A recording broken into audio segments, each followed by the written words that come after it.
खुदावन के कलाम में से निकालें लूका रसूल की किताब उसका 23वां बाब उसकी 44 आयत से पढ़ूंगा। फिर दोपहर के करीब से तीसरे पहर तक तमाम मुल्क में अंधेरा छाया रहा और सूरज की रोशनी जाती रही और मकदस का पर्दा बीच से फट गया। फिर यीशु ने बड़ी आवाज से पुकार कर कहा, बाप मैं अपनी रूह तेरे हाथ में सौंपता हूं, और ये कहकर दम दे दिया। ये माजरा देखकर सूबेदार ने खुदा की तमजीद की और कहा, बेशक बेशक ये आदमी रास्तबाज था, बेशक ये आदमी रास्तबाज था।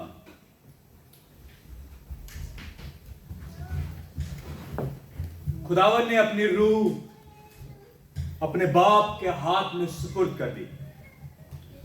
मैं नहीं समझता कि मुझे जरूरी है इस बात को एक्सप्लेन करना कि खुदा ने अपने बेटे की रूह को क्यों कबूल किया और खुदावंद यीशु मसीह ने अपनी रूह को अपने बाप को क्यों सौंप दिया। जब मैं छोटा था तो मेरा बाप मेरे लिए सुपर हीरो था। मैं लोगों से बहस करता था कि मेरे बाप को प्लेन चलाना आता है, रॉकेट भी आता है, मेरा बाप साइंटिस्ट है, मेरा बाप मशीनरी है, मेरे बाप की बाजुओं में इतनी ताकत है कि वो भैंसे के पेट में घूंसा मार दे तो भैंसे का पेट फाड़ दे। सुना है कभी आपने ये बातें? मैं अनोखा नहीं हूं। हम में से हर एक का बाप एक ऐसी महफूज जगह होती है जो आप दुनिया का कोई भी गुनाह कर दें तो उसके बाद आप अपने बाप के पीछे खड़े हो जाएं तो आपको लगता है मेरे सामने चट्टान खड़ी है, चट्टान, और दुनिया की कोई ताकत, कोई गोला बारूद इस चट्टान को भेद नहीं सकता। फिर मैं जवान हुआ, थोड़ा बड़ा हुआ तो मुझे लगा यार मेरे बाप जैसा कोई मूर्ख आदमी नहीं है, सबसे ज्यादा समझदार तो मैं ही हूं। फिर जब मेरी और जवानी आई, मैं अब 44 साल का हूं, अब मुझे लगता है मेरे बाप ने जो मुझे हिदायतें दी थी, जो मैंने जिंदगी में अपनाई होती तो आज मैं आज से बेहतर होता। मैं सारी दुनिया कहता हूं जो मेरे बाप की समझ और मेरी मां की चप्पल मेरे साथ ना होती तो मैं आज जेल में होता, है ना। आप में से बतेरे ये बात कह सकते हैं, यहां के बच्चे नहीं कह सकते क्योंकि मां ने कभी चप्पल मारी नहीं उनके, है ना। मैं आपको जो बताने की कोशिश कर रहा हूं कि यीशु मसीह ने कोई अनोखी बात नहीं करी सलीब से, क्योंकि कलाम कहता है कि द सेफेस्ट जोन जो आपकी क्या कहते हैं मकबूल हिफाजत है वो खुदा के पास है।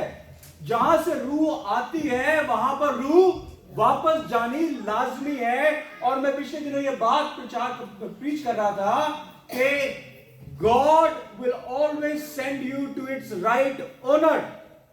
जब यीशु मसीह ने उस गधे को पाम संडे के लिए मंगाया तो यीशु मसीह ने वायदा किया कि मैं इसको इसके राइटफुल ओनर के पास वापस भेज दूंगा। मरकुस 11 उसका 1 बाब से 11वीं आयत पढ़कर देखें। सिर्फ मरकुस में लिखा है कि यीशु मसीह ने वायदा किया कि ये कोल्ट, ये जो गधे का बच्चा है, ये वापस उसके ओनर के पास जाएगा, और यीशु मसीह ने वो वादा निभाया। इसीलिए कलाम कहता है तेरी रूह आती है और तुम खत्म होते हो और यूं तुम्हारी रूह खुदा के पास जाती है। खुदा कहता है, यहां पर यीशु मसीह कहता है, आए बाप मैं अपनी रूह तेरे हाथ में सुपुर्द करता हूं। और किसके हाथ में सुपुर्द करेगा? अगर अपने बाप के हाथ में सुपुर्द नहीं करेगा, जब मैं अपने दुनियावी बाप पे इतनी तवज्जो रखता हूं, इतना एतबार रखता हूं, इतना ईमान रखता हूं, तो मैं उस खुदा के ऊपर क्यों एतबार नहीं करूंगा? और ये तो वो है जिसने उसके सारे हुक्मों की पैरवी करी, इतनी ज्यादा पैरवी करी कि मौत तक खुदावंद यीशु मसीह ने सह ली, जबकि उसकी ह्यूमन बॉडी, उसकी जो शरीर था, बदन था, उसने जाके गेत्सेमनी में दुआ करी कि बाप ये प्याला मुझसे उठा ले, क्योंकि ये बड़ा मुश्किल है। यीशु मसीह का पसीना उसके उसके जो पोरवे थे उससे लहू बन के निकल रहा था। आप साइंस से पढ़ के देख ले, ये एक रियल स्टेट है। जब आप कोर एंजाइटी में होते हैं, स्ट्रेस के अंदर होते हैं, आपका पसीना आपके शरीर से लहू की मानिंद निकलता है। वो इतना ज्यादा परेशान था, उसके बावजूद उसने वो तमाम मौत को सहा, तमाम 6 बातें कही और 7वीं बार में कहता है, आए बाप तमाम हुआ। जैसे पादी साहब ने बोला तमाम हुआ और अब मैं अपनी रूह तेरे हाथ में सुपुर्द करता हूं। देखिए, मैं जब मैं गैर कौमों में बड़ा कोशिश करता हूं कि लोगों के साथ कलाम बांट सकूं। और एक बार ऐसा हुआ, मेरा एक बड़ा अजीज दोस्त था, बहुत अजीज, मैं उसके साथ खुदा कलाम बांट रहा था, जिरा कर रहा था, बात कर रहा था। बात करते टाइम मैंने उसको एक पक्ष उसके सामने रखा जो उसके लिए इम्पॉसिबल था भेद करना। मैंने कहा कि आपके जितने भी इनकारनेशन हुए हैं, उन्होंने क्यों इनकारनेशन लिया है? उसने बोला जुर्म को खत्म करने के लिए, जो लोग गुनहगार हैं उनको सजा देने के लिए, और जो लोग रास्तबाज हैं उनको बचाने के लिए। ठीक? मैंने कहा ठीक है। 33 करोड़ खुदा हुए हैं, और में और ऐड कर लीजिए 33 करोड़। मैंने कहा मैं आपसे एक बड़ी सिंपल सी बात पूछना चाहता हूं। यीशु मसीह ने कलाम में कहा जितने मुझसे पहले आए वो सब चोर हैं, ठीक है? वो दीवार लांग कर आए हैं, मैं दरवाजे से आया हूं।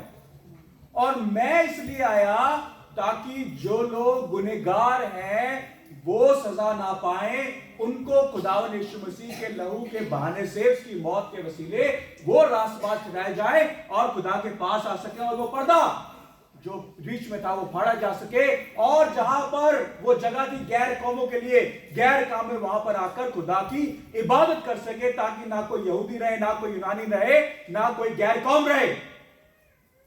इसलिए खुदावन यीशु मसीह आया। क्यों?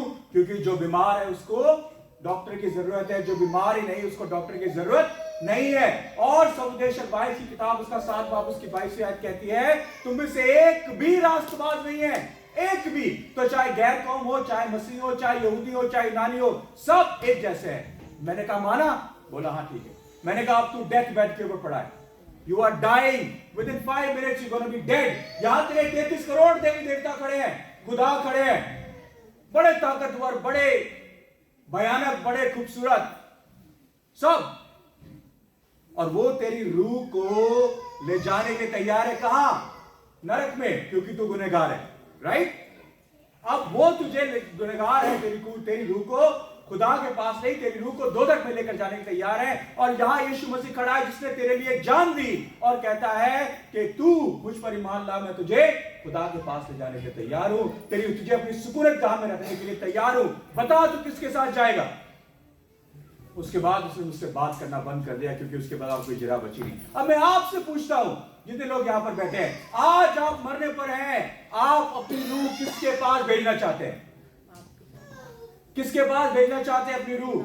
अगर दुनियावी तरीके से आज मुझसे पूछे कि मेरी रूह किसके पास जाएगी, मैं कहूंगा मेरे बाप के पास भेज दे। और कोई नहीं, कोई ऐसा बैंक नहीं, कोई ऐसा प्रेसिडेंट नहीं, कोई ऐसा दुनिया का शख्स नहीं जिसके पास मेरी रूह जाएगी। मेरी रूह मेरे बाप के पास जाएगी, और मेरे दुनियावी बाप के पास जा सकती है। तो मैं कहूंगा जो मेरी रूह मेरे दुनियावी बाप के पास नहीं रह सकती, तो मुझे वापस भेज दे जहां पर मेरा इंसाफ होगा। और मेरे इंसाफ के लिए जैसे ही मैं खुदा के सामने आऊंगा, वो खुदावन यीशु मसीह मेरे बीच में आ जाएगा। वो खुदावन यीशु मसीह मेरे और बाप के बीच में आ जाएगा, कहेगा सुन, इस गुनहगार के लिए मैंने जान दी।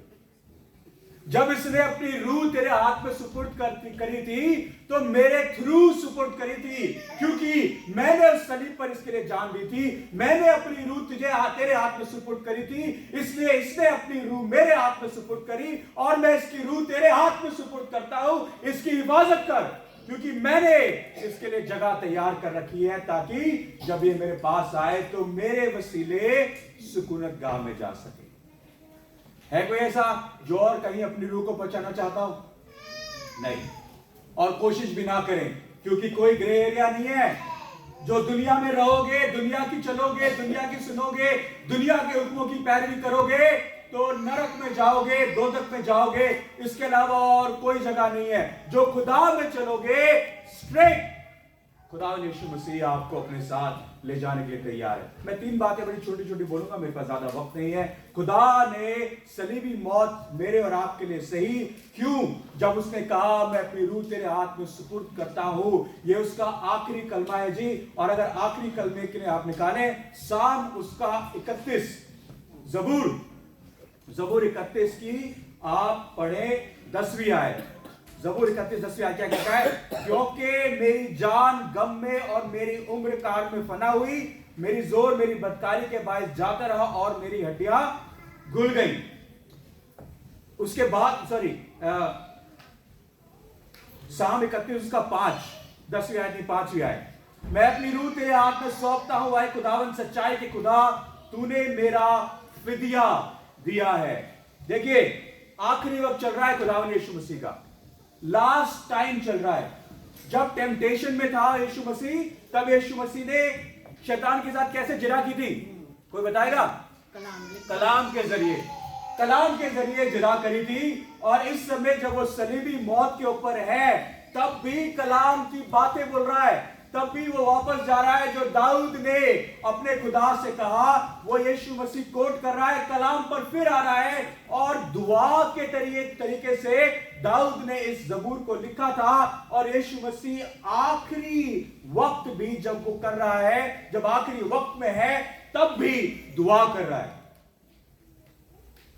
जैसे बहन ने बताया कि वो गमगीन था, पश्चिमान था, दुख में था, तकलीफ में था, दर्द में था, मौत को सहने वाला था। उसके बावजूद भी अपनी वेरा बाउट के लिए अवेयर था।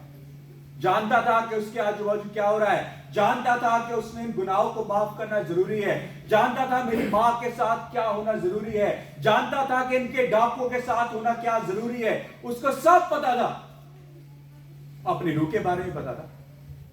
मगर उस समय भी अपनी जान देते हुए भी उसने 2 बातें करी। पहली दुआ करी और दूसरी बात कलाम से जुड़ा रहा, कलाम से कहीं दूर नहीं गया, कलाम को कोट करता रहा। हम में से कितने ऐसे हैं जो दुख तकलीफ परेशानी लाचारी मोहताजी में होते हैं और दुआ करते हैं और कलाम को कोट करते हैं?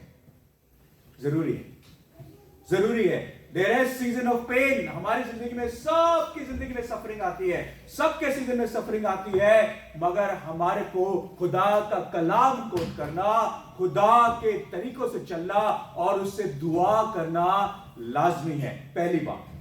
दूसरी बात जो मैंने आपको ऑलरेडी बता भी दी, There is no other safety than in the hands of God। कहीं और हिफाजत नहीं है। जब आप अपनी रूह को अपने खुदा के हाथ में सुपुर्द करते हैं, यीशु मसीह के वसीले सुपुर्द करते हैं, वो आपकी रूह से मोहब्बत करता है, आपके बदन से नहीं। आपका बदन फानी है, इसीलिए कई बार आपको शिफा नहीं मिलती, इसीलिए कई बार आप बरकतों में नहीं जीते। बरकत है, हमारा सांस लेना बरकत है। कई बार हमारे को बरकतें नहीं मिलती जो हम अपनी विश लिस्ट, जैसे पादरी साहब ने कहा, उसके हाथ में थमा देते हैं। वो कहता है आई थर्स्ट फॉर यू। वो कहता खुदा तू मेरी थर्स्ट की छोड़, ये मेरी विश लिस्ट ले ले, इस बात की थर्स्ट कर। खुदा हमारे बदन से मोहब्बत ना करे मगर हमारी रूहों से मोहब्बत रखता है। और जब हम अपनी रूह उसके हाथ में सुपुर्द करते हैं, वो उसको एक अच्छी जगह अपनी सुकूनत गाह में रखता है और इटर्निटी के लिए प्रिपेयर करता है, इटर्निटी के लिए। यशाया उसका 41 बाब उसकी 10वीं आयत पढ़े। यशाया उसकी 41 बाब क्या लिखा है? तू मत डर क्योंकि मैं तेरे साथ हूं, हिरासान ना हो क्योंकि मैं तेरा खुदा हूं। मैं तुझे जोर बख्शूंगा, मैं यकीनन तेरी मदद करूंगा और अपनी सदाकत के दाहिने हाथ से तुझे संभाले रहूंगा। अपने सदाकत के दाहिने हाथ में तुझे संभाले रखूंगा।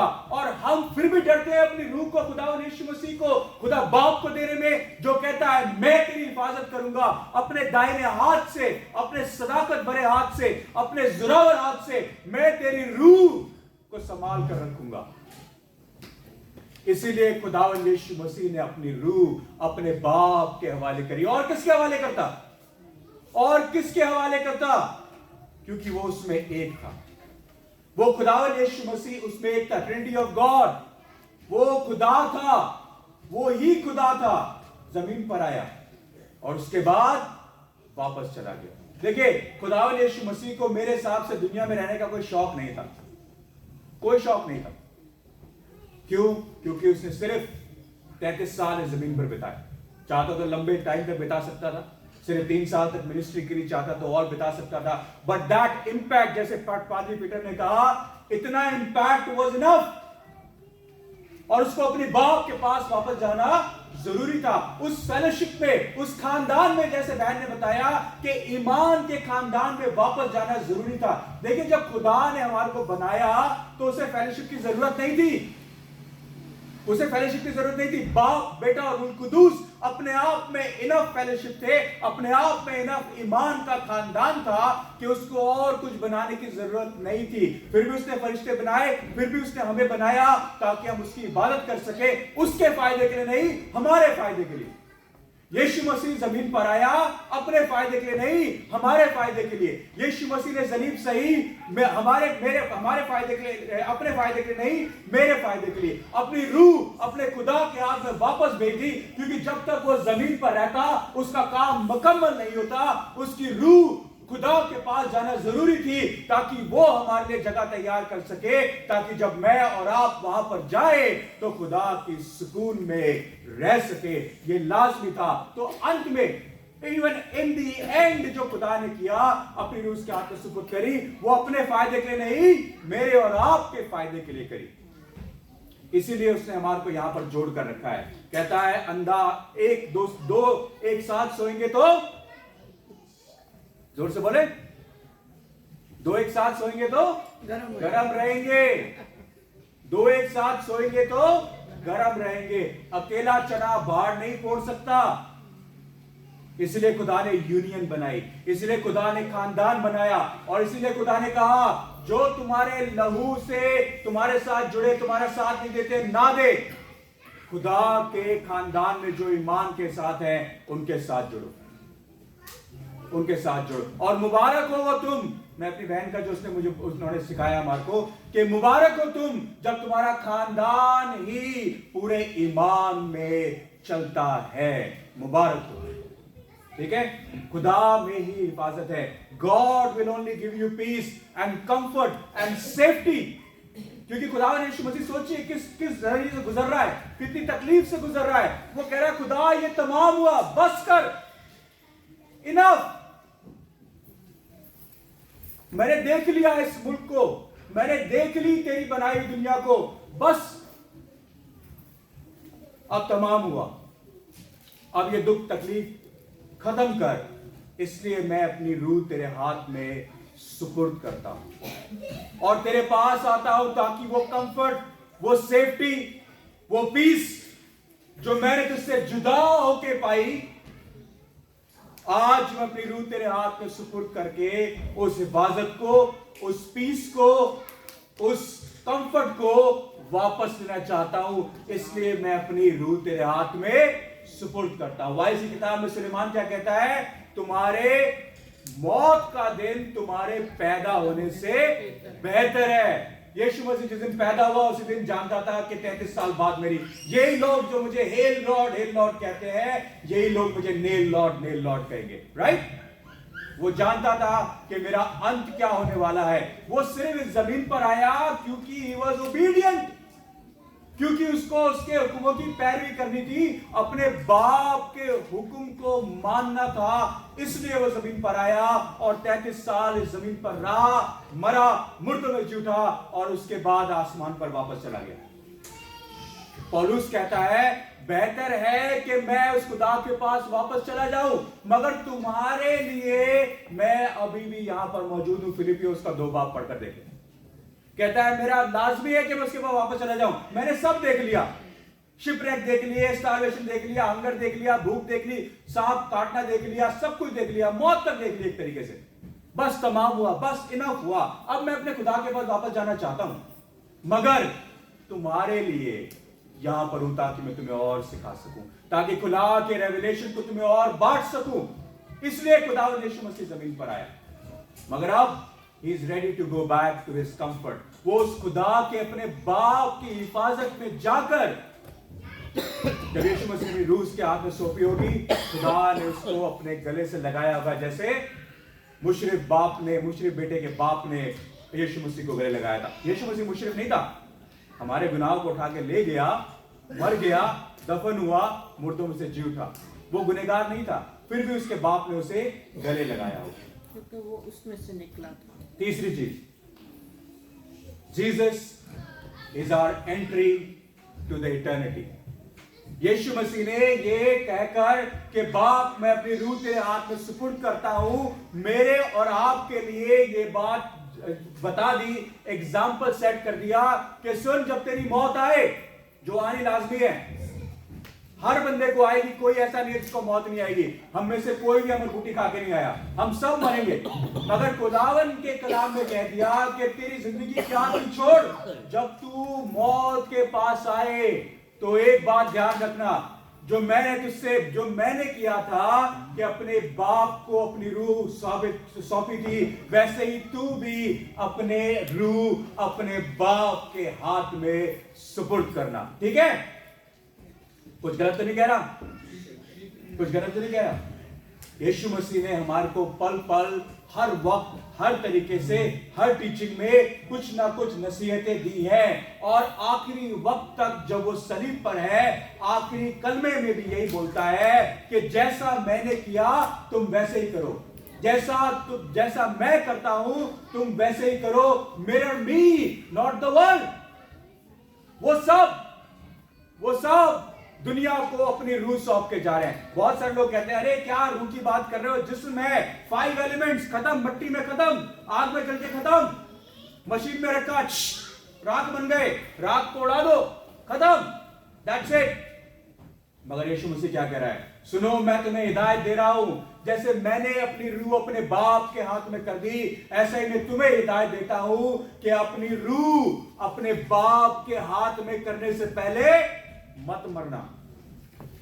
अपनी रूह अपने बाप के हाथ में से पहले मत मरना। और अगर कोई कमी है, कोई पेशी है, तो याद करो उस डाकू को जिसने आज तक ना कभी कलाम पढ़ा, ना कभी अच्छे काम किए होंगे, ना कभी दुआएं करी होंगी, मगर सलीब की मौत सहते हुए, एक जुर्म की मौत सहते हुए, एक क्रिमिनल की मौत सहते हुए, एक डाकू की, एक चोर की मौत सहते हुए सिर्फ खुदा का इकरार किया, उसके साथ उस पर ईमान लाया, और उसी वक्त खुदा ने क्या किया?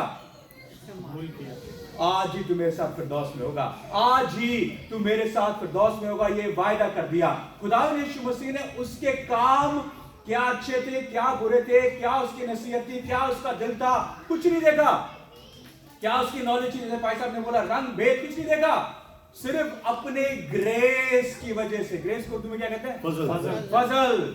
खुदा ने अपने फजल की वजह से उसको कहा, आज ही मेरे साथ फिरदौस में होगा। जितने लोग यहां बैठे हैं, मैं नहीं जानता कि आपने क्या गुनाह किए हैं, नहीं किए कि किए हैं, सिर्फ ये बात जानकर देखिए कि आप डाकू से तो बदतर नहीं है, सलीबी मौत तो नहीं सह रहे, और अगर सह भी रहे हैं तो फिर भी आज भी आपके पास उम्मीद है कि लास्ट मिनट पर खुदा को अपनी रूह सौंपे। जैसे यीशु मसीह ने अपनी रूह अपने बाप के हाथ में सुपुर्द कर दी, वैसे ही अपनी रूह खुदा यीशु मसीह को सौंपे। वो आपकी रूह कबूल करने के लिए तैयार है। क्या आप सोचते हैं बाप ने अपने बेटे की अपने बेटे की रूह कबूल की होगी? राइट? की, जबकि उसके पास सारी दुनिया के गुनाह लादे हुए। हमारे ऊपर तो हमने सिर्फ अपने गुनाह लादे हुए ना, उसने अरबों खरबों लोगों के पास्ट, प्रेजेंट और फ्यूचर लोगों के गुनाह अपने ऊपर लाद रखे हैं जी। उसके बाद भी खुदा ने अपने बेटे की रूह को कबूल किया। जब आप अपनी रूह को अपने गुनाहों के साथ, सिर्फ अपने गुनाहों के साथ लेकर खुदा की नजदीकी में जाएंगे, वो आपकी रूह को हाँ और आमीन में कबूल करेगा, क्योंकि आप उसे हे अब्बा, हे पिता, हे खुदा कहकर बुलाएंगे। वो कहता है, आए बाप, मैं अपनी रूह। आए बाप का होना जरूरी है, ध्यान रखिए, बाप का होना जरूरी है। जैसे ऑस्टिन ने बताया, उसने कहा मेरे बाप का होना जरूरी है, रिलेशनशिप का होना जरूरी है। There is no mathematic in there is no mathematic, relationship होना जरूरी है। आपको उसको आए मेरे बाप कहना जरूरी है। मैं अपनी रूह तेरे हाथ में सुपुर्द करता हूं। वो रिलेशनशिप बिल्ड करना जरूरी है। जैसे ही आपने वो बिल्ड कर लिया रिलेशनशिप, बाप का रिलेशनशिप, तो उसकी मिरास में शामिल होना लाजमी है। वो भी आपकी रूह को कबूल करने से मना नहीं करेगा। क्यों? क्योंकि तू मुझे हे बाप कहकर बुलाता है, मेरी मिरास में तू शामिल है, क्योंकि मेरे बेटे का तू भाई है और मेरे बेटे ने तेरे लिए जान दी है, तो तू मेरी मिरास में शामिल होगा। आजा, I'll take care of you। दोबारा निकाले लास्ट वर्स बस, ज़बूर 31 और उसकी पहली आयत। आए खुदावन मेरा तवक्कुल तुझ पर है, मुझे कभी शर्मिंदगी ना होगी, अपनी सदाकत की खातिर मुझे रिहाई दे, रिहाई दे। बस खुदा, I am ready to come home. हम में से कितने हैं जो ये बात करे तैयार है? गॉड आई एम रेडी, रिहाई दे मुझे, क्योंकि तेरे ही वसीले से मुझे नजात मिली है। Listen to me Lord, speak to me Lord, I am ready. तू मुझे कभी शर्मिंदा नहीं करेगा। उसने अपने बेटे को शर्मिंदा नहीं किया, और जब उसके बेटे के साथ है तब भी वो हमें शर्मिंदा नहीं करेगा, और खुदावन आपकी रूह को कबूल करेगा। ये एग्जाम्पल खुदावन यीशु मसीह ने वहां सेट किया। आए बाप, मैं अपनी रूह तेरे हाथ में सुपुर्द करता हूं। आइए हम सब लोग अपनी आंखों को बंद करें और सिर्फ एक दुआ करें, कहे बाप, जब भी मेरा वक्त आए, जब भी मेरा वक्त आए, मैं अपनी रूह तेरे हाथ में सुपुर्द करता हूं। मैं अपनी रूह तेरे हाथ में सुपुर्द करता हूं। खुदावन आपको बहुत बरकत दे। आमीन, आमीन। आइए हम खड़े हो और इसके बाद हम ऑफरिंग का गीत गाएंगे और ऑफरिंग तैयार करें, और मैं गुजारिश करूंगा एग्जीक्यूटिव से कि वो ऑफरिंग लकड़ी पे लटका ना सके।